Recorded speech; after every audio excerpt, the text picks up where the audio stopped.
बीजांकुरजनना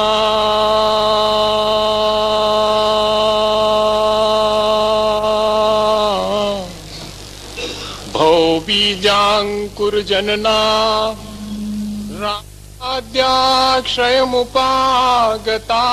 यस्य ब्रह्मा वा विष्णुर्वा हरो जिनो वा नमस्तस्मै। जो विद्यादि सागर सुधी जो विद्यादि सागर सुधी गुरु हैं हितैषी शुद्धात्म में निरत नित्य हितोपदेशी। वे पाप ग्रीष्म ऋतु में जल हैं सयाने पूजून हैं सतत केवल ज्ञान पाने पूजून हैं सतत केवल ज्ञान पाने। बोले भगवान महावीर स्वामी की, आचार्य कुंद कुंद स्वामी की, आचार्य गुरु विद्यासागर मुनि महाराज की।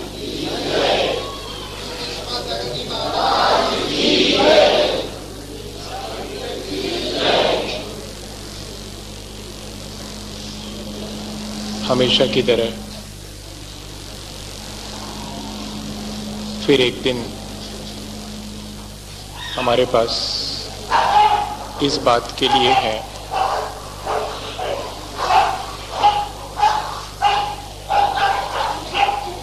कि हम अपने बाबत, अपनी जिंदगी के बाबत कुछ थोड़ा सा समझ सकें, सीख सकें। मुझे हमेशा लगा करता है कि कितने थोड़े से क्षण हैं हमारे पास जब हम अपने भीतर जो कुछ घटित होता है वो देख पाते हैं, और जो कुछ हमारे भीतर घटित होना चाहिए उसके बाबत भी कुछ सोच पाते हैं। घटित तो हो रहा है कि हम निरंतर अपनी जीवन की ऊर्जा, अपने जीवन के स्रोत से हटते जा रहे हैं। घटित ये होना चाहिए कि हम अपने जीवन के स्रोत के अधिक निकट हों। सबके भीतर वो है। अज्ञेय की भाषा में सोया है एक झरना अमृत का, सबके भीतर इंतजार है कि कोई आए और एक नई धार बहा दे। लेकिन ऊपर उस झरने के जो कुछ हमारे ही द्वारा इकट्ठा हो गया है, जिसकी वजह से वो रिसोर्स ढक गया है, वो कौन अलग करेगा? जिसने ढका है वो ही ना अलग करेगा। अगर कोई ढकने वाला दूसरा है तो हमारी कोई जिम्मेदारी नहीं है। वो जब समय आएगा तो उसको हटा देगा और हमारा वो झरना, हमारे भीतर जो पवित्रताओं का है, वो झर जाएगा। लेकिन मनीषियों का, आचार्य भगवंतों का कहना तो यही है कि जो जस करी सो तस फल चाखा। यहां तो जैसा करिएगा वैसे ही पाइए, कोई दूसरा अल्टरनेट है ही नहीं। The ultimate responsibility is with me, ऐसा सोचना पड़ेगा। अंततः जिम्मेदार अगर कोई है तो वो हम हैं। हमारे भीतर बैठी हुई भगवत्ता इसके लिए जिम्मेदार है। और सबकी खोज उसी सच्चाई की है जो हमारे भीतर सोई हुई है। ये तो एक बहुत बाहरी प्रयास है उस सच्चाई को प्रकट करने का, पर वो सच्चाई प्रकट कैसे होगी?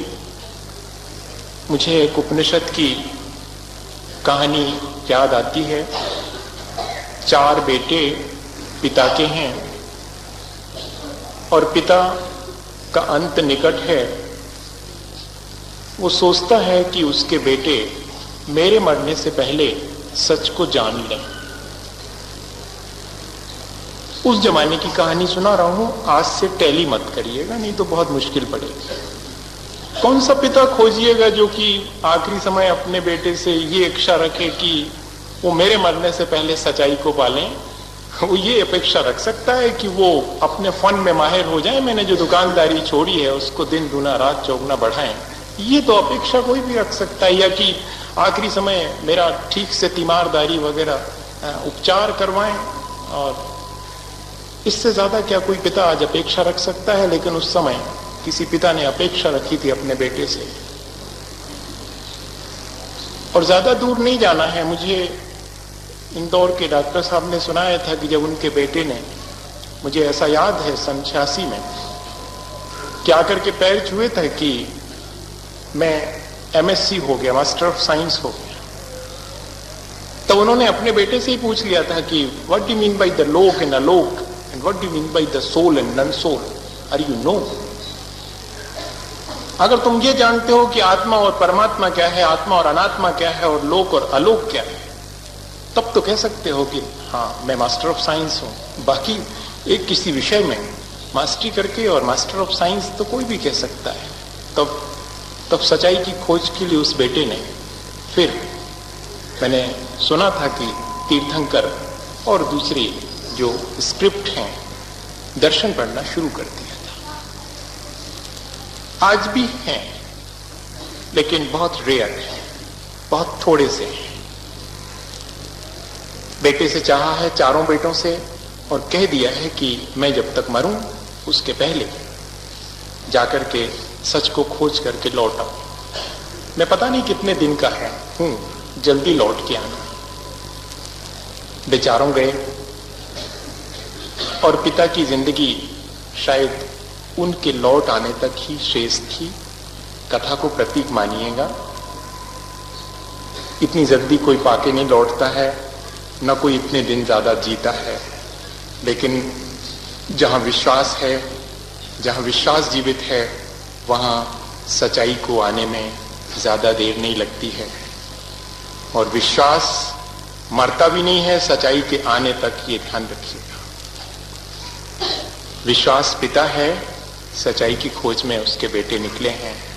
सच पाकर के ही विश्वास संपन्न होता है, विश्वास पूरा होता है, खत्म नहीं होता। वो अपनी जीवन को समाप्त कर देता है, क्योंकि विश्वास सच्चाई को पाने तक के लिए ही है और इससे ज्यादा नहीं है। लौट के आए तो पहले वाले बेटे से बहुत जिज्ञासा के साथ पूछा कि सच्चाई के बारे में तुमने क्या जाना। तो पहले वाले बेटे ने जो वेद की ऋचाएं याद करी थी, वो फौरन पिता को सुना दी। पिता उदास हो गए। अरे क्या कोई सच्चाई खोज के नहीं लौटा बेटा? वेद की ऋचाएं रट के लौटा है। दूसरे से पूछा, पाया सच्चाई को? उसने उपनिषद के श्लोक दोहरा दिए। पिता और निराश हो गए। थोड़ी सी आशा थी तीसरे पर। तीसरे से पूछा, क्या पाया सच्चाई में? उसने सारे धर्म ग्रंथों का सार सुना दिया। पिता और उदास होकर के चुपचाप लेटने को हो गए। चौथा वाला चुप, उसने कुछ नहीं कहा, ये सोच करके कि थक गए होंगे पिता, बहुत देर से इतनी बातें सुन रहे हैं, फिर मौका होगा तो बता दूंगा। अचानक पिता को याद आया कि अभी एक और शेष है। विश्वास सच्चाई को पाने के लिए आखिरी दम तक जिंदा रहता है, इस आशा से कि अभी भी कोई शेष है। चौथे वाले बेटे को कहा कि तुम बताते क्यों नहीं? तुम ये सोच रहे होगे कि मैं थक गया हूं इसलिए सुन नहीं पाऊंगा। कहो, तुम एक और शेष हो, कहो तुमने क्या पाया?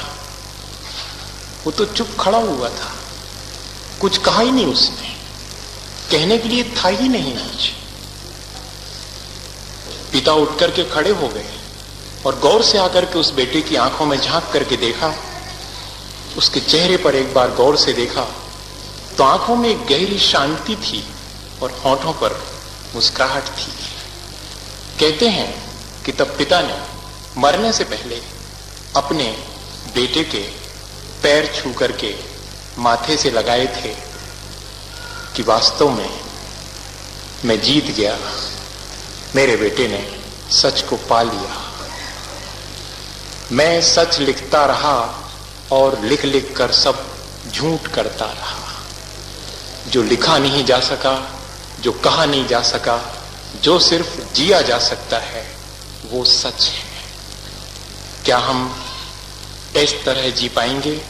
टोटल एक्सेप्टेबिलिटी, एक गहरी स्वीकृति जो कि हमें एक परम संतोष में लेकर के चली जाती है, जहां आंखों में गहराई और शांति दिखाई पड़ती है, जहां तिलक लगा के नहीं कहना पड़ता है कि मैं शांति के रास्ते पर निकला हूं, जहां कोई बैनर लेकर के ये नहीं कहना पड़ता है कि मैं किस चीज के लिए जा रहा हूं, जहां पर हमारा जीवन अनायास से हमारे भीतर से उस परम सत्ता को प्रकट कर देता है, उस सत्य को प्रकट कर देता है।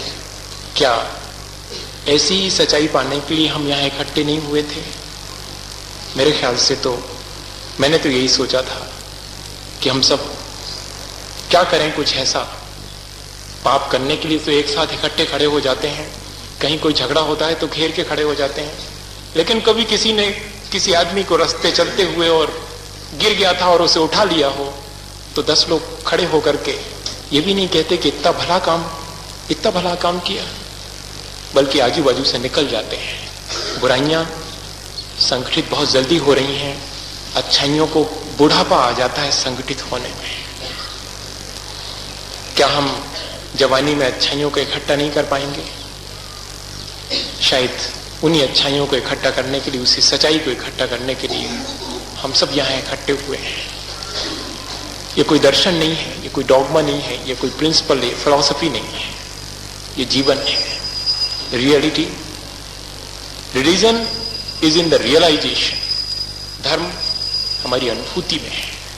क्या हम ऐसा अनुभव कर पाएंगे कि हम सच्चाई के निकट हैं, हम अपनी स्वाभाविकता के निकट हैं, हम प्राकृतिक जीवन जी रहे हैं जैसा हमें बाय बर्थ मिला था, बिल्कुल इनोसेंट, बिल्कुल एकदम भोला भाला जीवन मिला था, हमने उसको कैसा कर लिया?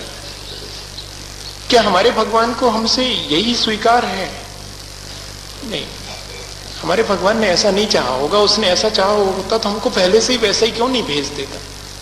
हमें उसने ऐसा नहीं खोजा, ज्यों कि त्यों धर दीनी चंदरिया। ऐसा कोई है आज?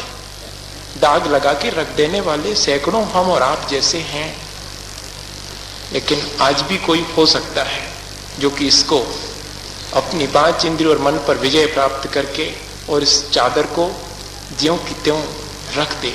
हमने इसलिए ये प्रयास किया है। हम लोगों के पास जाकर के तो आप यहां से जाएंगे और कुछ ना कुछ तो कहेंगे, लेकिन वो तो आप कहिएगा ही, पर ऐसा भी कुछ करिएगा कि लोग आपके पास से गुजरें और उन्हें लगे कि कहां से लौट करके आए। लगता है किसी और संसार से अलग जगह से लौट करके आए हो।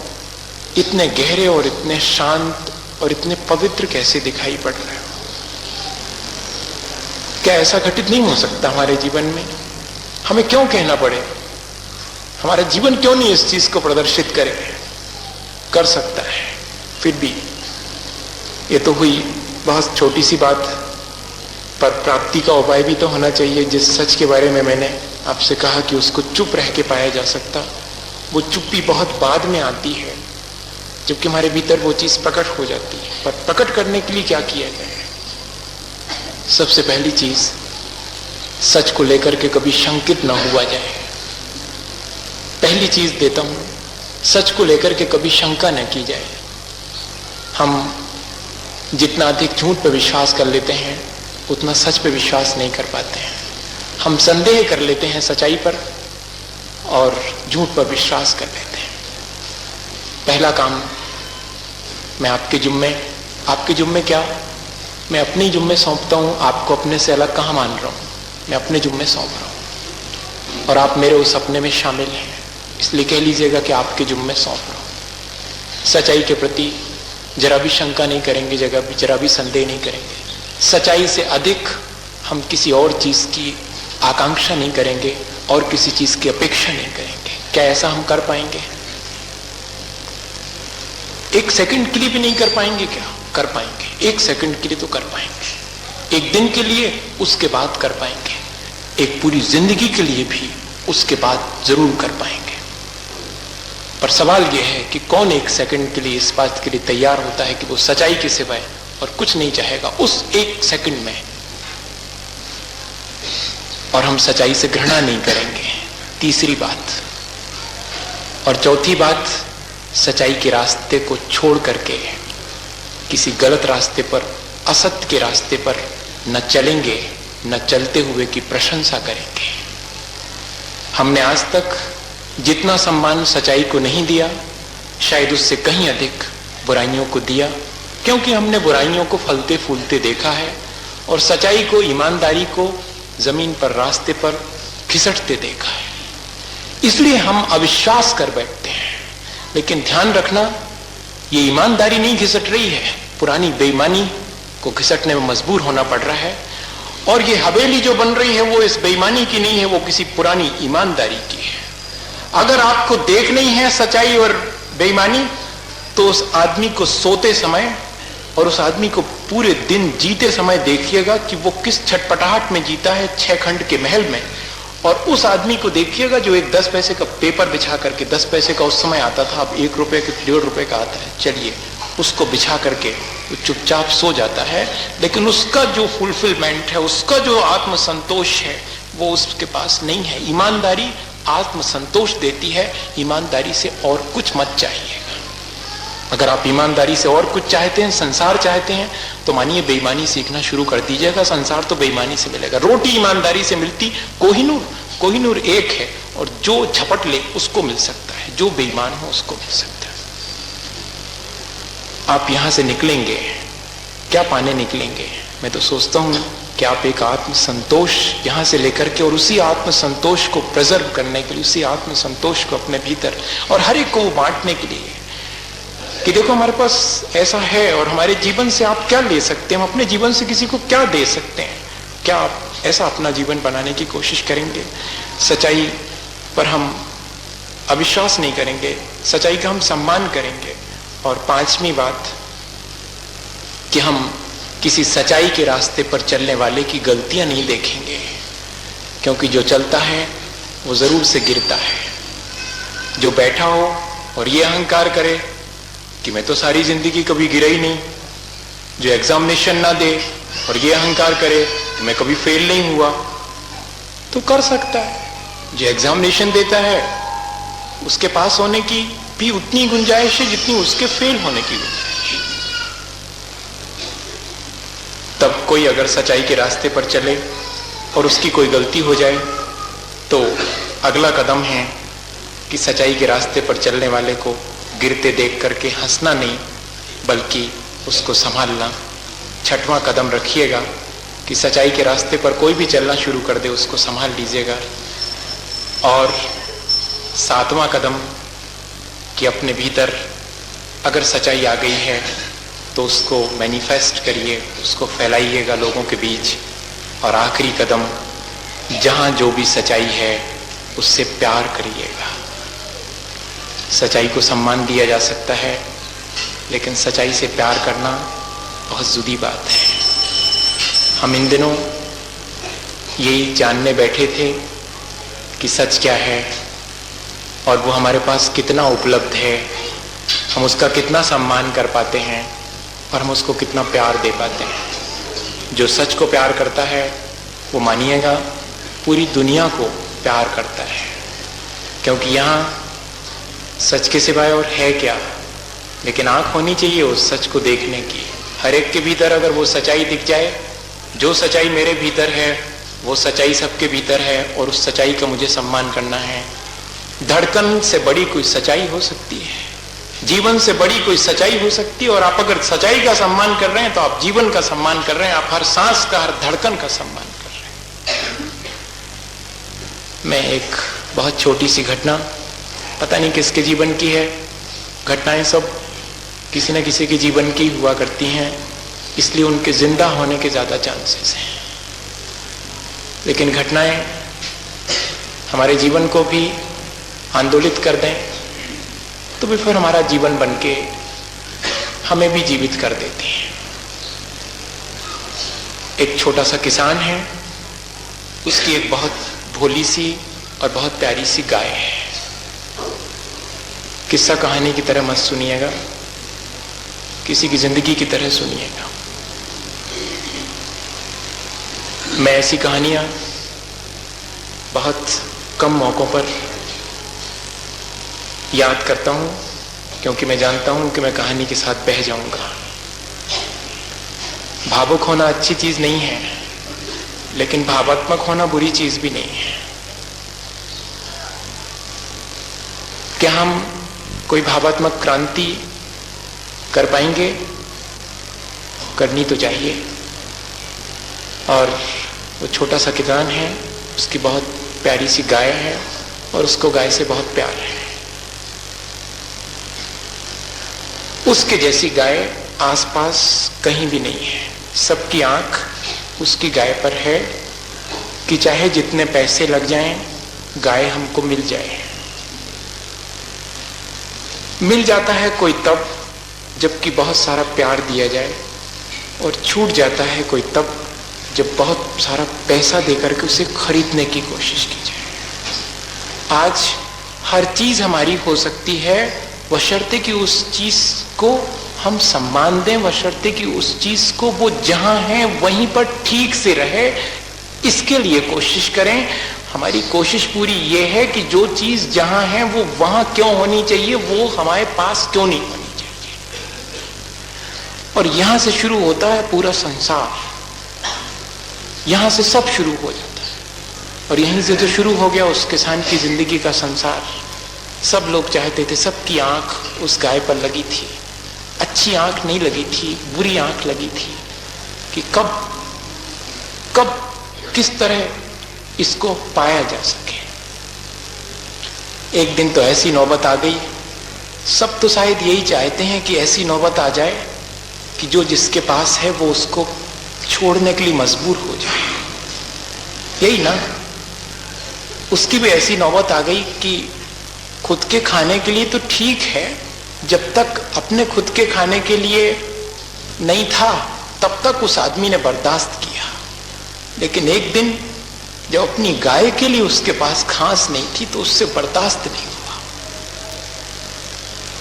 लेकिन मुश्किल हमारे साथ ये है कि आस पड़ोस में किसी के खाने के पास ना, खाने के लिए ना हो तो हम सब बर्दाश्त कर लेंगे, लेकिन हमारे पास खाने के लिए ठीक ना हो तो हम बर्दाश्त नहीं करते। वहां बहुत उल्टा था। मैं पता नहीं कैसी उल्टी सी कहानी सुनाता हूं, किसी लोक की सुना रहा हूं, शायद इस लोक की नहीं हो सकती, लेकिन है इसी लोक की। अगर आपको मेरे ऊपर विश्वास है, मुझे आप इसी लोक का मानते हैं, तो मेरे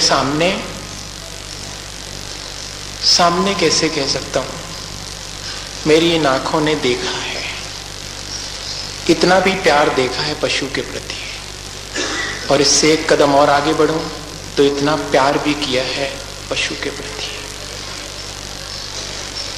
और ये नौबत आई कि क्या करें, घास नहीं है, गाय को क्या खिलाएं, बेच दें। बेचने की बात तो मन को मत डालती है, आंख से आंसू निकाल के ले आती है। किसी अपने को 4 पैसे के लिए बेच दें।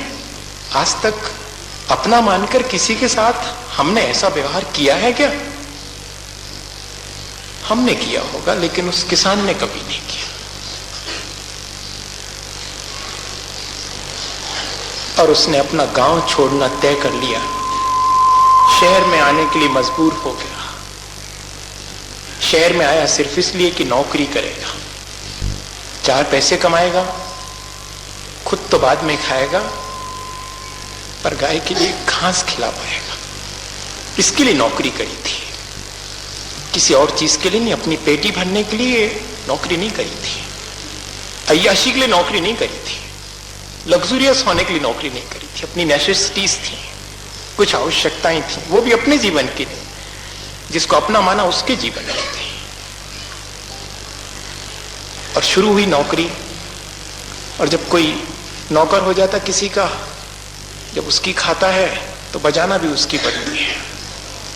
उस सेठ ने कहा कि कहीं कोई एक ऐसी गाय मिल जाएगी जो कि 5 सेर दूध दे सके, तुम्हारी जानकारी में तो होगी। मालिक का आदेश, कहीं कोई गाय 5 किलो दूध वाली तो कैसे मिलेगी, मेरी गाय है। और जब अपनी गाय के बारे में सोचता था तो फिर पीड़ा होती थी कि अपनी गाय।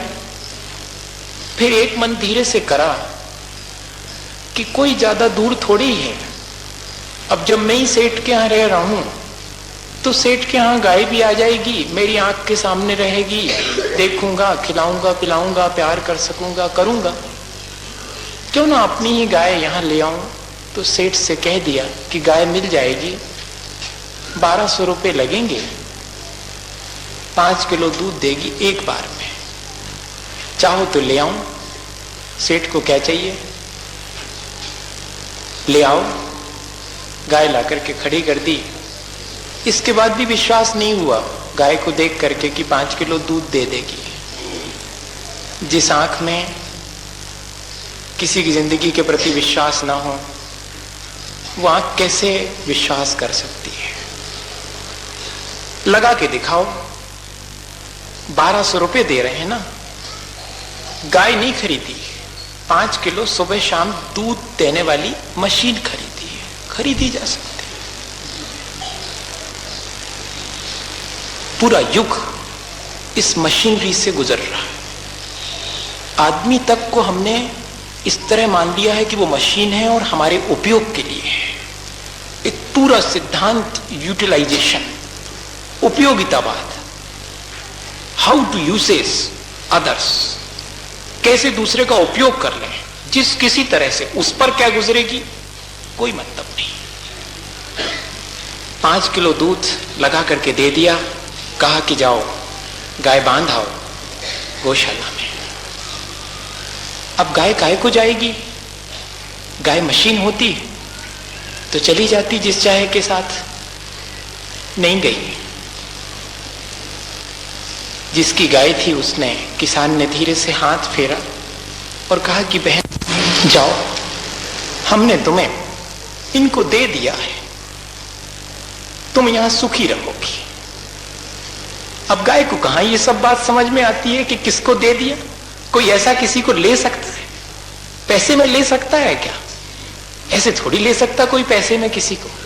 प्यार से तो कोई किसी को भी अपना सकता है। अब गाय कैसे सेठ को अपना मान ले, सेठ ने खरीदा होगा 1200 रुपए में, गाय ने थोड़ी अपने को बेचा है 1200 रुपए में।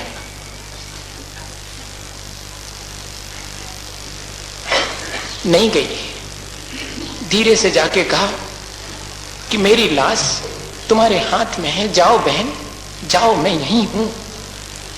अब तो जाना पड़ा कि किसी की लाश हमारे हाथ में हो तो अपने लिए तो कुछ भी किया जा सकता है। किसी की इज्जत बचाने के लिए अपनी बेइज्जती भी हो जाती है, तो इसमें कोई बहुत बड़ी बात नहीं है। गाय के साथ ऐसा घटित हो सकता है, आदमी के साथ घटित हो जाए नहीं।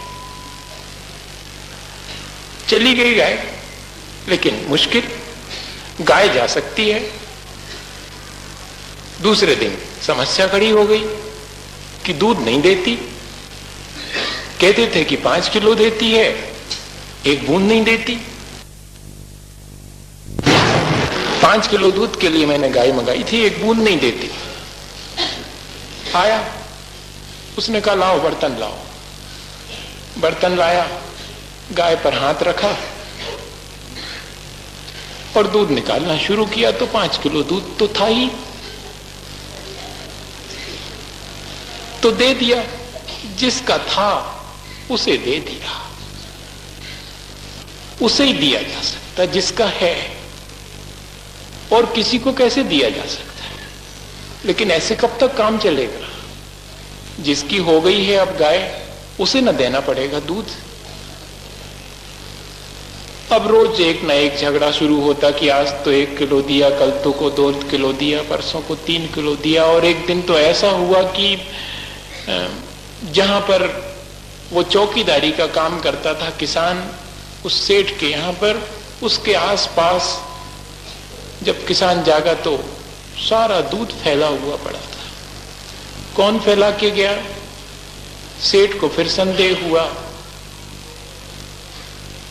कि ये तो किसान की ही कारगुजारी है, रात में गाय को लगा लेता होगा, आज दूध गिर गया है।